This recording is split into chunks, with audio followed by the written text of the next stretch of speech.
Hi there, and welcome to today's episode of How the Game Was Won. Today we are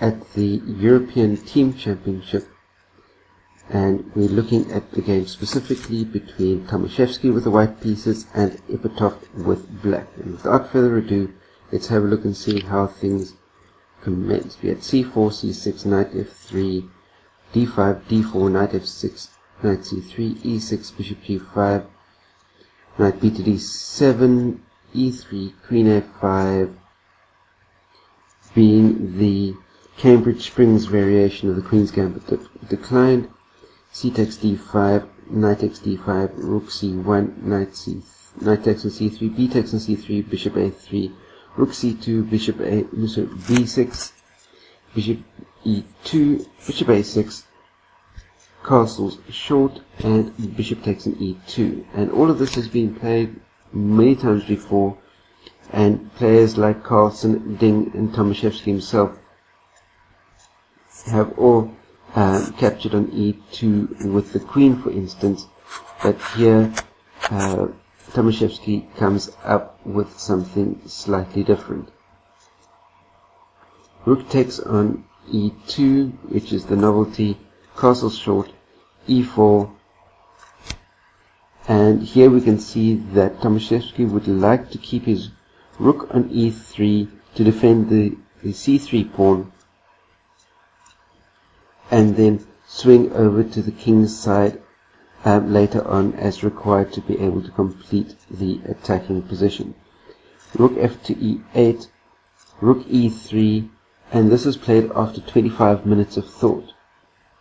And this is very common for Tomashevsky, who likes to take a lot of time for complicated decisions coming right out of the opening, and invariably leads to some fairly intricate time scrambles later on.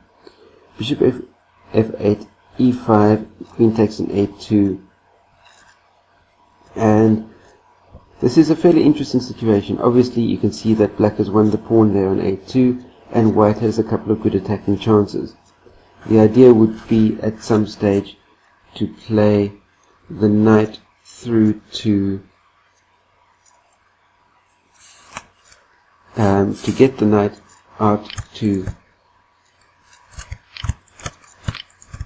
e4, for instance, by playing it first down to d2 and then from d2 up to e4,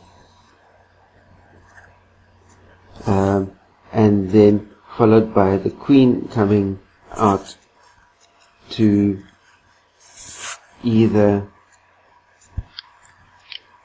g4 or, for that matter, h5, and then you can see that you're in the position for the rook to swing across to either g3 or h3 to back up the queen. And we continue with knight d2, c5, knight e4, c takes d4, c takes d4, rook to c8, queen to g4, rook c4, rook f3, rook d4, queen f4, rook a8 being what looks to be the key error for that Ipatov played in the game.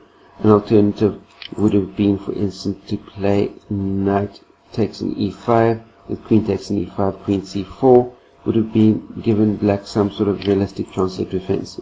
But after rook a8, we've got queen takes an f7 check, king h8, followed by bishop f6. And as you can see right in this position, it's just a matter of time before the tenuous g7 pawn goes. Then you've got the chance of a rook swing happening, and then that h7 square looks very, very dangerous indeed. Followed by rook takes an e4, rook g3, knight takes an f6, e takes an f6, g6, rook h3, as I mentioned, Now you've got both queen and rook bearing down on that very tenuous looking h7 square. h6, queen takes g6, queen d2,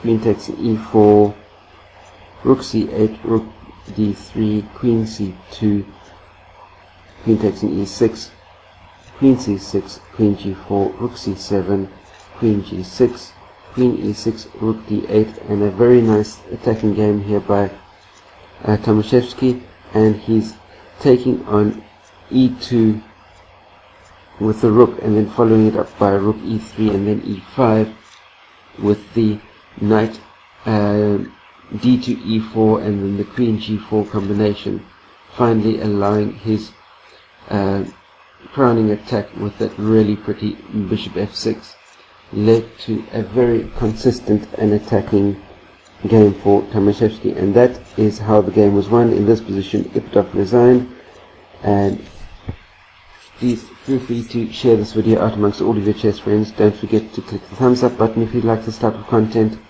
and let me know in the comment section down below any comments, questions, criticisms you have. This is a new microphone that I'm testing here for the first time, so please let me know down below how this microphone is working as well.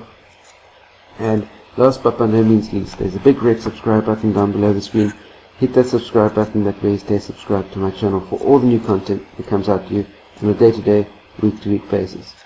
Stay carved up for the win out there. I'll see you next time. Cheers.